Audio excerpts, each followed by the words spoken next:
CEN Prep Courses.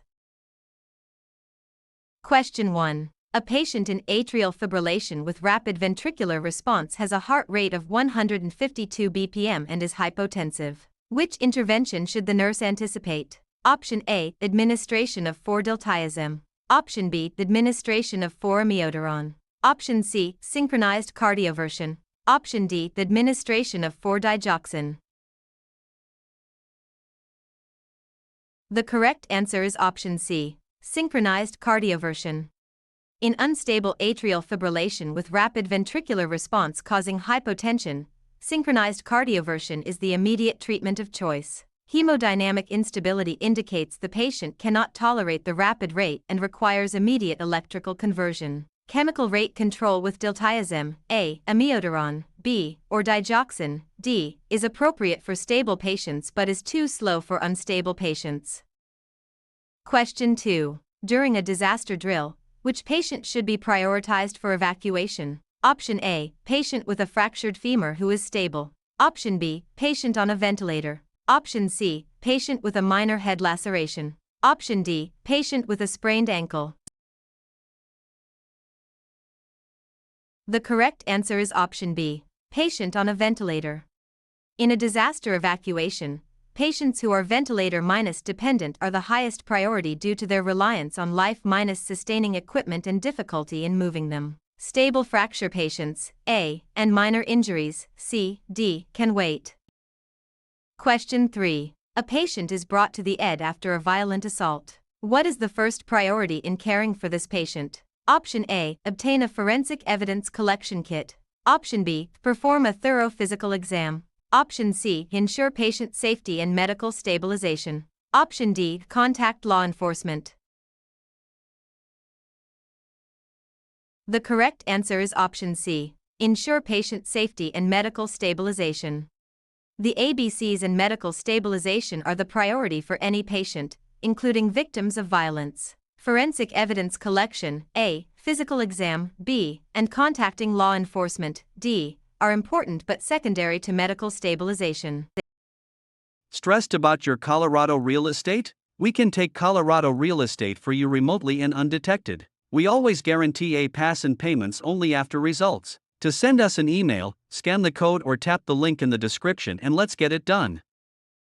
Question 4. A patient presents with a temperature of 101.4 degrees Fahrenheit, heart rate of 110 beats/min, and respiratory rate of 26 breaths/min. To consider if the patient may have sepsis, the nurse should assess if the patient has: Option A, a possible infection. Option B, positive blood cultures. Option C, an immunocompromised state. Option D, been febrile over 24 hours.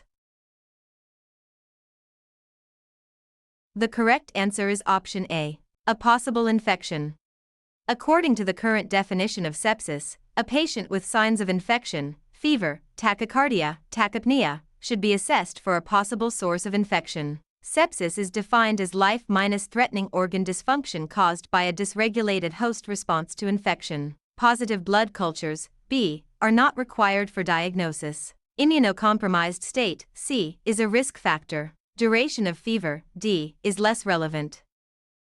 Question 5. A patient with a wrist sprain is being discharged. Which instruction is most appropriate? Option A, apply heat for the first 24 hours. Option B, apply ice for the first 24-48 hours. Option C, begin range of motion exercises immediately. Option D, avoid immobilization to prevent stiffness. The correct answer is option B, apply ice for the first 24-48 hours. For acute sprains, RICE, rest, ice, compression, elevation, is recommended. Ice should be applied for the first 24-48 hours to reduce swelling. Heat, A, is applied after 48 hours for muscle relaxation. Immediate range of motion, C, can worsen injury. Immobilization, D, is needed initially for healing. Question 6. A patient in her second trimester of pregnancy presents with painless vaginal bleeding. What is the priority assessment? Option A, fetal heart tones. Option B, maternal vital signs. Option C, cervical dilation. Option D, contraction pattern. The correct answer is option B. Maternal vital signs. Painless vaginal bleeding in the second or third trimester is concerning for placenta previa. Maternal hemodynamic status is the priority. Assessment of fetal heart tones, A, and contraction pattern, D, are important but secondary. Cervical examination, C, is contraindicated until placenta previa is ruled out due to risk of catastrophic hemorrhage. Question 7. A patient presents with an acute shoulder dislocation. The nurse notes the arm is held in abduction and external rotation. What is the most likely type of dislocation? Option A, anterior dislocation. Option B, posterior dislocation. Option C, inferior dislocation. Option D, superior dislocation. The correct answer is option A, anterior dislocation. Anterior shoulder dislocation is the most common type and typically presents with the arm held in slight abduction and external rotation. Posterior dislocations, B, are less common and present with the arm held in adduction and internal rotation. Inferior, C, and superior, D, dislocations are rare. Question 8. A patient presents with tachycardia, palpitations, and weight loss. What endocrine disorder is most likely? Option A, hyperthyroidism. Option B, hypothyroidism. Option C, diabetes mellitus. Option D, Cushing's syndrome. The correct answer is option A, hyperthyroidism. Hyperthyroidism presents with tachycardia, palpitations, weight loss, anxiety, and heat intolerance. Hypothyroidism, B, presents with bradycardia, weight gain, and cold intolerance. Diabetes, C, presents with polyuria, polydipsia, and polyphagia. Cushing's syndrome, D, presents with weight gain, moon phases, and hypertension. Are you looking for Colorado real estate actual questions? Visit our website pokerexams.com to access Colorado Real Estate Study Guide with actual questions and answers. Scan the QR code or click the link in the description to get Colorado Real Estate Answer Key today. Question 9. The nurse is triaging a child complaining of fever and rash for 3 days. The nurse notices the appearance of blue-gray spots with a red base on the inside of the child's mouth and a maculopapular rash on the face. Where would be the best location for this patient following triage? Option A, return to the waiting room in line of sight of the triage nurse. Option B, resuscitation bay to prepare for intubation. Option C, isolation room on droplet precautions. Option D, isolation room on airborne precautions. The correct answer is option D, isolation room on airborne precautions. The child's symptoms, colic spots, blue-gray spots with a red base on the buccal mucosa, and maculopapular rash, are classic for measles, rubella. Measles is transmitted by airborne particles and requires airborne precautions with N95 mask and negative pressure isolation. Droplet precautions, C, are not sufficient. Question 10. A patient with a known history of type 1 diabetes presents with nausea, vomiting, and a blood glucose of 450 mg/dl. ABG shows pH 7.15, HCO3 12 milliequivalent/L. What is the priority intervention? Option A, administer regular insulin 4. Option B, administer 4 fluids. Option C, administer potassium. Option D, obtain a urine ketone test. The correct answer is option B, administer 4 fluids. In DKA, fluid resuscitation is the first priority to correct dehydration and improve perfusion. Insulin, A, is given after fluids. Potassium, C, is given after the patient is rehydrated and potassium is monitored. Urine ketones, D, are important but not the priority. Question 11. A patient arrives with a chief complaint of the worst headache of my life. Which of the following is the priority nursing action? Option A, administer pain medication. Option B, perform a neurological assessment. Option C, prepare the patient for a CT scan. Option D, establish 4 access. The correct answer is option C, prepare the patient for a CT scan. Worst headache of my life is a classic presentation for subarachnoid hemorrhage. A non-contrast CT scan is the priority diagnostic test. While neuroassessment, B, is important, the CT is diagnostic and should not be delayed. Pain medication, A, and 4 access, D, are important but secondary to diagnosis. Question 12. A patient with suspected stroke has a blood pressure of 190/110 mmHg. What is the appropriate nursing action? Option A, administer 4-labetalol to lower blood pressure. Option B, administer 4-hydralazine. Option C, allow blood pressure to remain elevated unless there are signs of end-organ damage. Option D, administer a nitroprusside drip. The correct answer is option C. Allow blood pressure to remain elevated unless there are signs of end-organ damage. In ischemic stroke, elevated blood pressure is often compensatory to maintain cerebral perfusion to penumbral tissue. Current guidelines recommend against lowering blood pressure unless it is extremely high, greater than or equal to 220/120, or the patient is receiving thrombolytics. This patient does not qualify for intervention yet. Options A, B, and D are not recommended unless criteria are met. Question 13. A patient is experiencing a tension pneumothorax following chest trauma. The nurse anticipates which intervention? Option A, needle decompression at the second intercostal space, midclavicular line. Option B, needle decompression at the fifth intercostal space, anterior axillary line. Option C, chest tube insertion at the second intercostal space, midclavicular line. Option D, supplemental oxygen and observation. The correct answer is option A, needle decompression at the second intercostal space, midclavicular line. Tension pneumothorax is a life-threatening condition requiring immediate needle decompression. The needle should be inserted at the second intercostal space in the midclavicular line on the affected side. This releases trapped air and relieves pressure on the heart and great vessels. The fifth intercostal space, B, is for chest tube insertion. Chest tube insertion, C, is the definitive treatment after needle decompression. Question 14. A patient presents with a severe allergic reaction with difficulty breathing and hypotension. What is the priority medication? Option A, diphenhydramine. Option B, epinephrine. Option C, albuterol. Option D, hydrocortisone. The correct answer is option B, epinephrine. Anaphylaxis is a life-threatening emergency requiring immediate epinephrine. Epinephrine is the first-line treatment for anaphylaxis with respiratory or cardiovascular compromise. Diphenhydramine, A, albuterol, C, and hydrocortisone, D, are all used but are secondary to epinephrine. Question 15. Which fracture requires immediate surgical intervention? Option A, clavicle fracture. Option B, open fracture of the tibia. Option C, radial head fracture. Option D, ankle fracture. The correct answer is option B, open fracture of the tibia.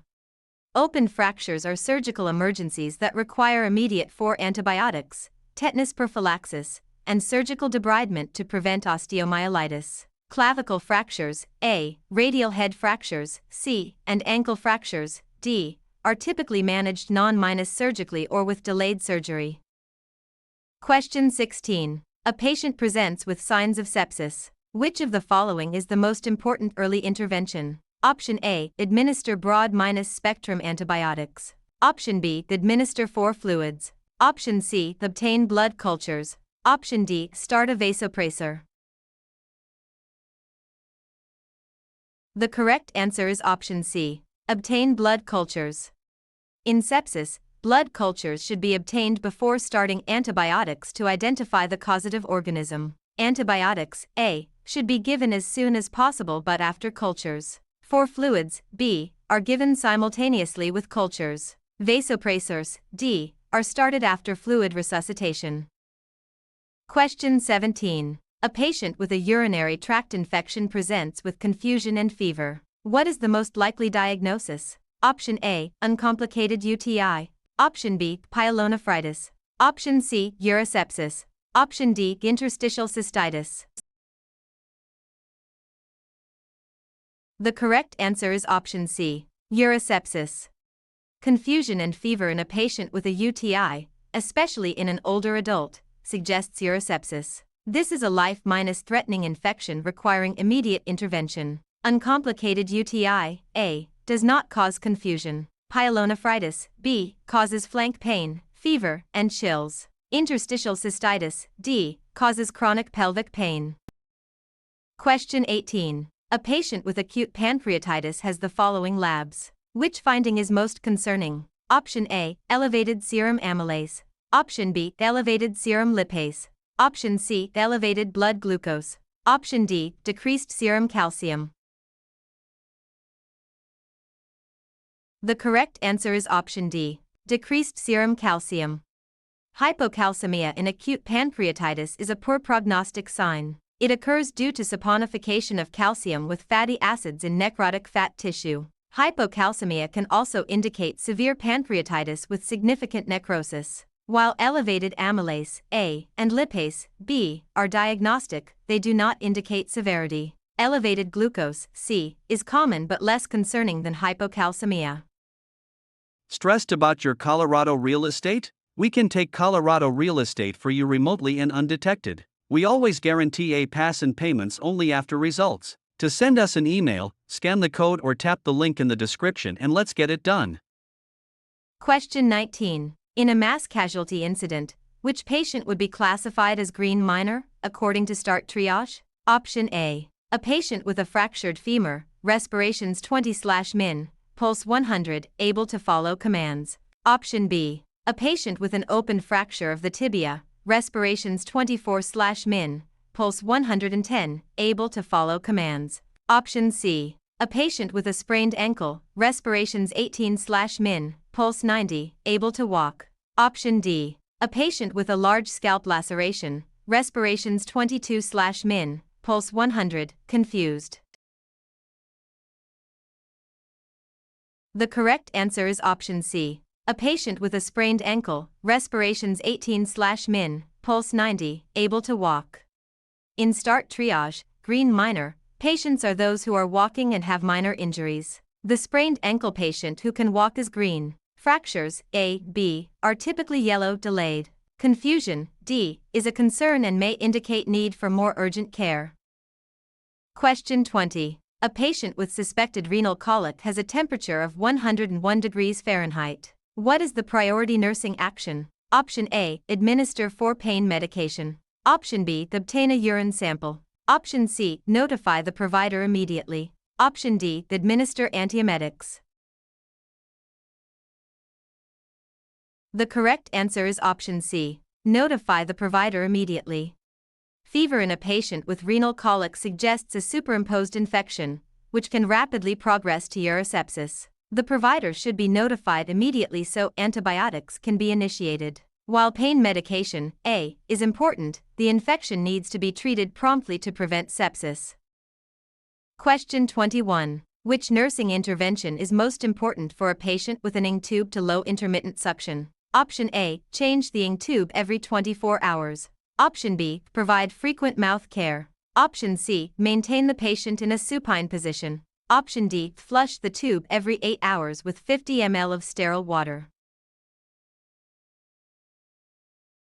The correct answer is option B, provide frequent mouth care. ING tube to suction can cause a dry mouth and sore throat. Frequent mouth care, including oral hygiene and moisturizing lips, is essential. The tube does not need to be changed daily. A. Supine position. C. Increases risk of aspiration. Flushing. D. Depends on hospital policy and should not use large volumes. Question 22. A patient is diagnosed with a UTI and prescribed nitrofurantoin. What is an important patient education point? Option A. Take the medication with milk. Option B. Complete the entire course of antibiotics. Option C. The medication may turn the urine bright orange. Option D. Avoid foods high in tyramine. The correct answer is option B. Complete the entire course of antibiotics. Completing the entire course of antibiotics is essential to prevent recurrence and antibiotic resistance. Nitrofurantoin should be taken with food, not milk. A. It may cause brown or rust-colored urine, not bright orange. C. Tyramine avoidance. D. Is important for MAOI medications. Question 23. A patient who is intubated and mechanically ventilated has a sudden decrease in SpO2 from 95% to 85%. The ventilator alarms are sounding with high peak pressures. What is the first action? Option A, increase VO2. Option B, assess for a disconnection. Option C, manually ventilate with a bag-valve mask. Option D, suction the endotracheal tube. The correct answer is option C, manually ventilate with a bag-valve mask.